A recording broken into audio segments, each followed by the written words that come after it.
rohamadi hamu doho dame nasian Tuhan de bata amai, doho nasian anak na Tuhan Yesus Kristus Tuhani. Amin. Horas salimanta, sangahon 5 menit manangihon Tuhani, na nenek sian buku poda 15 ayat 20 tol. Dapotan lasi roha bawa marhite sian paralusan ni pamanganna, jalahata sisa dokpe ditiki halehetanna, macai dinggad.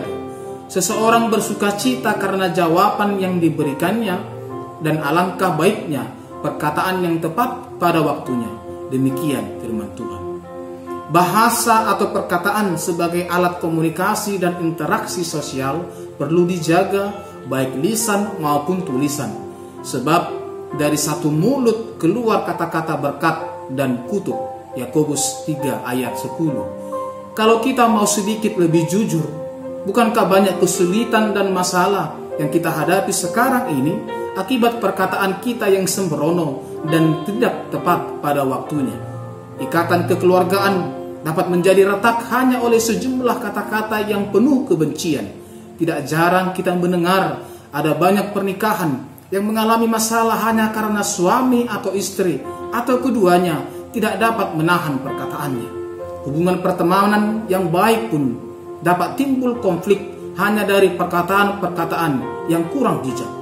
Maka sebelum berkata-kata kepada orang lain, rasakan perkataan tersebut di dalam hatimu.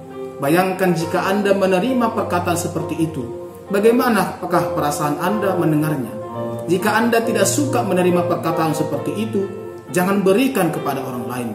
Janganlah kamu mengucapkan perkataan yang kamu sendiri tak suka mendengarnya jika orang lain mengucapkannya kepadamu. Lidah memang tidak bertulang, tapi ia cukup kuat untuk menghancurkan hati. Tak mudah menyembuhkan hati yang tergores karena ucapan. Meski tak berbekas, akan selalu terngiang bahkan hingga akhir hidupnya. Orang yang bijaksana tentu akan berpikir lebih dahulu sebelum berkata-kata. Perkataan, baik yang diucapkan atau yang dituliskan, jika diberikan tepat pada waktunya yang dibutuhkan, akan memberikan kekuatan, jalan keluar, dan semangat yang besar. Perkataan yang tepat akan membuang jauh-jauh semua bentuk keputusasaan, bahkan sebaliknya dapat memberikan semangat yang baru. Di sisi lain, banyak orang hanya gampang berkata-kata untuk orang lain, namun tidak bagi dirinya. Maka perlu mensugesti diri sendiri dengan perkataan yang memberi semangat, bukan keluhan, karena mengeluh akan semakin membuat hidup kita tertekan, tapi bersyukur akan membuat hidup kita lebih semangat. Mendengar perkataan Tuhan melalui firman-Nya sebelum mengawali hari tentu memberikan dampak positif, sehingga hati dan pikiran kita diisi dengan hal yang positif dan kita lebih siap untuk menghadapi dan melewati hari-hari kita, bahkan seberat apapun hidup yang harus kita jalani. Tuhan dengan firman-Nya adalah jawaban yang tepat, yang selalu tepat waktu. Apa yang menjadi ucapan adalah sedikit banyak menunjukkan gambaran karakter seseorang.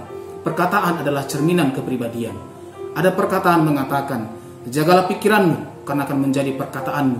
Jagalah perkataanmu karena akan menjadi tindakanmu. Jagalah tindakanmu karena akan menjadi kebiasaanmu. Jagalah kebiasaanmu karena akan menjadi karaktermu.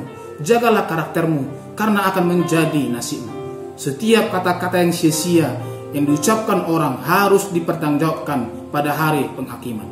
Menurut ucapanmu engkau akan dibenarkan, dan menurut ucapanmu pula engkau akan dihukum. Matius 12 ayat 34-36. Selamat berkata-kata dengan perkataan yang tepat dan di waktu yang tepat. Amin. Martangi yang mahita.